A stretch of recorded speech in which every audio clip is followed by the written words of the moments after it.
आप इमेजिन करो कि आपके जीवन में एक ऐसी आत्मा आ जाए जिससे पीछा भगवान भी नहीं छुड़ा सकते, जिससे आपको भगवान भी नहीं बचा सकते। आत्मा से बचने के लिए भगवान के मंदिर में जाना या भगवान की भक्ति करना सबसे अच्छा इलाज बताया जाता है।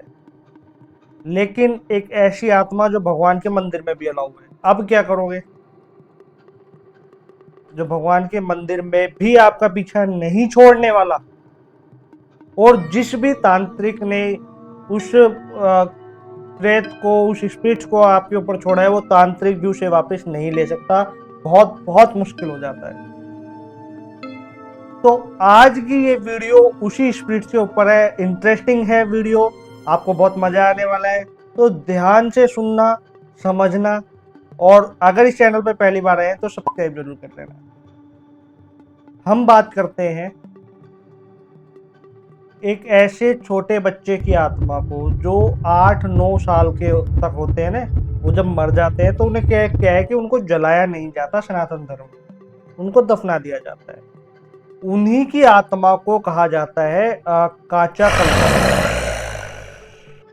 राजस्थान के अंदर अगर आप देखेंगे, राजस्थान के गांवों में ये बहुत ज्यादा पॉपुलर है काचा कलवा। क्या होता है काचा कलवा, कैसा होता है, उसके बारे में डिटेल में समझते हैं। और मैंने क्यों कहा कि मंदिर में भी आपका पीछा नहीं छोड़ेगा ये। देखो, काचा कलवा जैसे मैंने बताया, छोटे बच्चे की जो आत्मा होती है ना, उसको दफना दिया जाता है, वही काचे कलवे बन जाते हैं। अब काचे कलवे की जो कच्चा कलवा साधना होती है, वो इतनी आसान नहीं होती, वो बहुत डिफिकल्ट होती है। क्योंकि एक छोटे बच्चे को अपने कंट्रोल में करना मजाक नहीं होता। एक जिंदा बच्चे को भी जब आप कुछ बोलोगे कि तू ये कर ले, नहीं करेगा, वो अपनी मनमानी करेगा, करता है ना। इसी प्रकार से वो जब स्पिरिट्स बन जाती है, आत्मा बन जाती है, तो वो आत्मा इतनी आसानी से तंत्र माध्यम से कंट्रोल में नहीं होती, बहुत डिफिकल्ट होता है।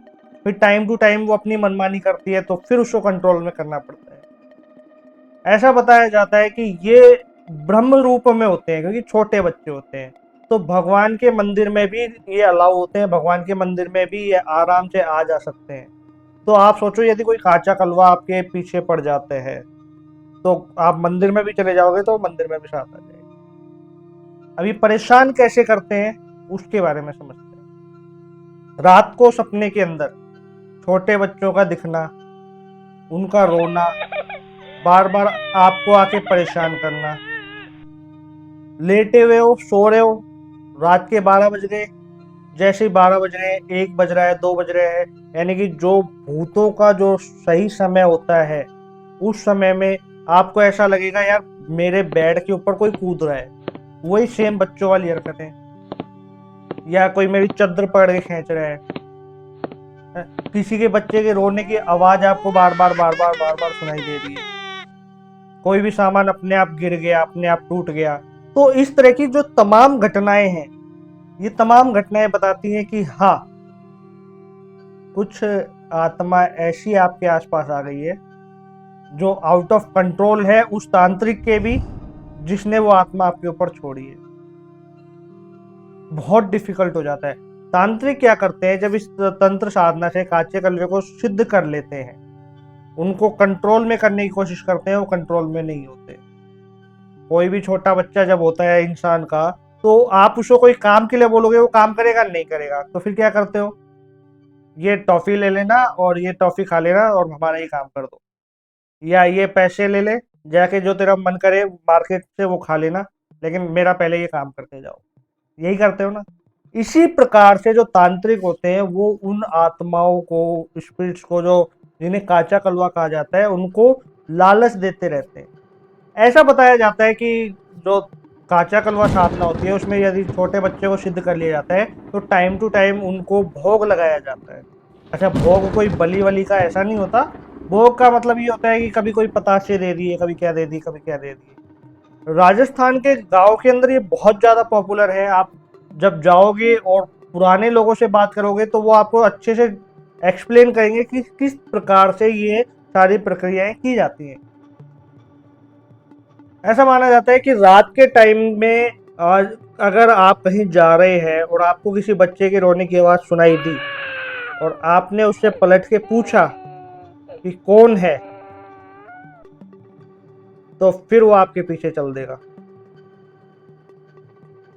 इतना ज्यादा खतरनाक होता है मेरी नजर में, क्योंकि जो स्पिरिट, जो आत्मा मंदिर में भी अलाउ है ना, उससे आप कैसे बचोगे? प्रेत की जितनी भी कैटेगरीज होती हैं उनमें सबसे ज्यादा खतरनाक किसको बताया जाता है? ब्रह्म राक्षस को। लेकिन क्या आप जानते हो ब्रह्म राक्षस जो है ना, वो भी मंदिर में प्रवेश नहीं कर सकता। इसके बारे में नेक्स्ट वीडियो में जरूर बात करूंगा डिटेल के अंदर। आज का हमारा मेन टॉपिक है काचा कलवा। आप इमेजिन करो कि किसी घर के अंदर कोई काचा कलवे लगे हों। अच्छा, इनका भी एक रूल होता है। काचा कलवा जो साधना होती है उसमें कभी भी एक बच्चे को सिद्ध नहीं किया जा सकता। उसका रूल ये होता है कि 3 से 4 बच्चे जो होते हैं ना, उनकी जो आत्माएं होती हैं उनको सिद्ध करते हैं और फिर वो काम करते हैं। तो 3-4 बच्चों की जब आत्मा एक साथ छोड़ दी जाए किसी के घर के अंदर, तो आप सोच सकते हो कि उसके घर के अंदर कितनी ज्यादा उथल पुथल हो जाएगी। एक स्टोरी आती है राजस्थान की, मैं बात कर रहा हूँ राजस्थान के अलवर शहर के पास कोई गांव था। वहां की ये स्टोरी है कि वहां पे क्या होता है कि एक फैमिली होती है ना, तो उस फैमिली के अंदर कभी भी सुख शांति नहीं रहती थी, हमेशा लड़ाई झगड़े रहते थे।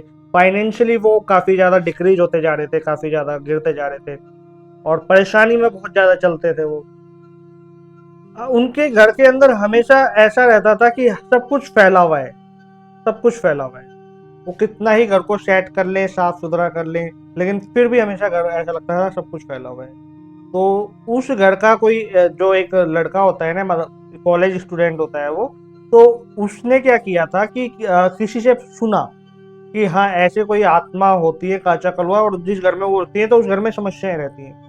तो आज की जो जनरेशन है वो पैरानॉर्मल और स्पिरिट से इनमें बहुत ज्यादा इंटरेस्ट दिखाती है अपना। तो उसने भी यही किया। उसने पूरा गूगल सर्च किया, यूट्यूब पे वीडियोज देखी कि क्या होती है, कैसे आत्माएं होती हैं और किस तरीके से इनको पहचाना जा सकता है। अब वो जब पूरी डिटेल निकाल ली उसने कि हाँ इस तरीके की कुछ है, तो उसको डाउट होने लगा कि यार कहीं मेरे घर में ये सारी समस्या तो नहीं है, इसलिए तो छोटी छोटी परेशानियां आ रही है और वो बढ़ती जा रही है कम होने की बजाय।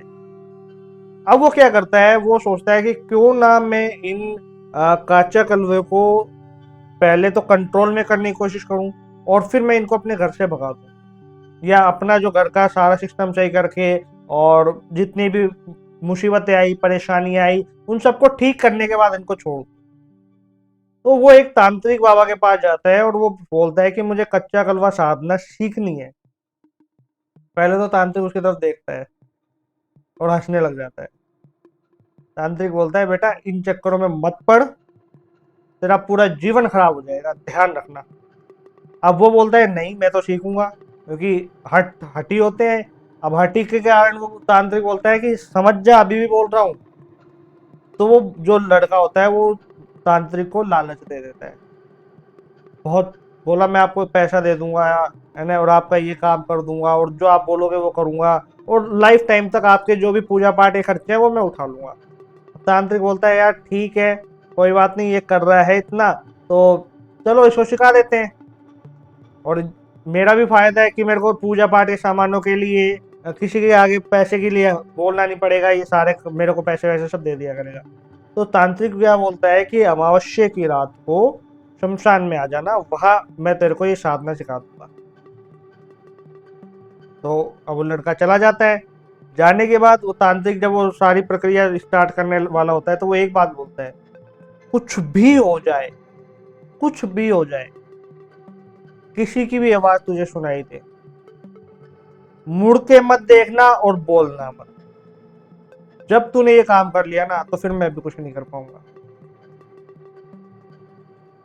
उसने बार बार बोला पीछे मुड़ के मत देखना और बोलना मत, पीछे मुड़ के मत देखना और बोलना मत, चुप रहना, क्योंकि जो तेरे साथ घटित होने वाला है ना वो बहुत ही ज्यादा खतरनाक और डरावना है, बहुत ज्यादा डरावना है।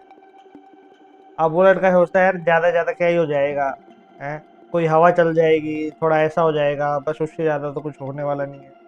बोलता है ठीक है मैं नहीं देखूंगा। अब वो तंत्र साधना में जब वो बैठते हैं तो क्योंकि रात का पहर होता है, रात के पहर के अंदर जब वो साधना कर रहा होता है, उस समय उस लड़के को, जब साधना करते करते 20-25 मिनट हुए, होते होते उस लड़के को आवाज सुनाई देने लगती है, जैसे कोई छोटा बच्चा रो रहा हो, चिल्ला रहा हो, और बार बार ये बोल रहा हो, मुझे छोड़ दो, मुझे जाने दो, मुझे परेशान मत करो, बार बार बार बार। फिर चिल्लाए, फिर बोले, फिर चिल्लाए, फिर बोले। तो जो लड़का था, जो साधना कर रहा था, उससे रहा नहीं गया, वो काफी ज्यादा बेचैन हो गया। तो सोचा कि वो तांत्रिक बाबा तो आंख बंद करके अपनी साधना में लगे पड़े, क्यों ना मैं चुपचाप पीछे मुड़ के देख लूं कि क्या हुआ, या कौन चिल्ला रहा है, कौन है। तो जैसे ही पीछे मुड़ के देखने की कोशिश करता है, उस समय 2-3 बच्चे जो इतने कुरूप हैं कि उनकी शक्ल देखते ही डर लग जाएगा, और वो हंस रहे हैं जोर जोर से, जोर जोर से, और उनकी हंसी इतनी ज्यादा डरावनी लग रही है, इतनी ज्यादा खौफनाक लग रही है कि जो वो लड़का था वो वहीं पर बेहोश हो गया, वहीं पर ही गिर गया। और उसके बाद सुबह वो लड़का जब उठता है तो उस तांत्रिक बाबा की कुटिया में होता है। तांत्रिक उसको देख के बहुत ज्यादा गुस्से में होता है और बोलता है, बोला मैंने कहा था तुझे पीछे मुड़ के मत देखना, क्योंकि जो चीजें घटित होगी वो तू जिंदगी भर नहीं भूलेगा और बर्दाश्त नहीं कर पाएगा। ये दृश्य जो तूने देखा है, ये तो तुझे पूरी जिंदगी सपने में आएंगे और परेशान करेंगे। हाँ, मैं इतना कर सकता हूँ कि जो उन स्पिरिट्स को तूने कंट्रोल में करने की कोशिश की, उन काचे कलवे को, उनको तुझसे दूर रखूंगा। इससे ज्यादा मैं और कुछ नहीं कर सकता, लेकिन सपने में तेरे को वो आएंगे और बार बार डराएंगे। और इन बातों को आज 4 साल हो चुके हैं, और 4 साल तक डेली रेगुलर उस लड़के के सपने में वो काचे कलवे आते हैं और उसे परेशान करते हैं, केवल सपने में। मैं ये नहीं कह रहा हूं कि हाँ रियल में कुछ आ जाता है, लेकिन जो दृश्य उसने देखा उसको वो आज तक नहीं भूल पाया है, और आज भी वो सपने के अंदर डर जाता है। 4 साल तक, 4 साल हो गए, 4 साल के अंदर उसने आज तक कभी भी पूरी नींद नहीं ली है। तो ऐसी घटना उसके साथ घटी। तो आप सोच सकते हो कि ये कितने ज्यादा खतरनाक होते हैं काचे कलवे। हमारी ये वीडियो बनाने का उद्देश्य बिल्कुल भी अंधविश्वास को फैलाना या कोई डराने का नहीं है। इंफॉर्मेशन देना है, जितनी हम हमारे पास नॉलेज आती है, इंफॉर्मेशन आती है, वो हम आपको एक्यूरेट बताते हैं। बट वार्न करते हैं कि कोई भी साधना, कोई भी ईश्वर से कनेक्शन बिना मार्गदर्शन के मत करना, एक्सपेरिमेंट मत करना। और दूसरा है, जितना हो सके इन चीजों से दूर रहो। लेकिन हाँ, दूर रहना है केवल और केवल इन आत्माओं से। हमारे इस चैनल से जरूर जुड़े रहिए। नमस्कार।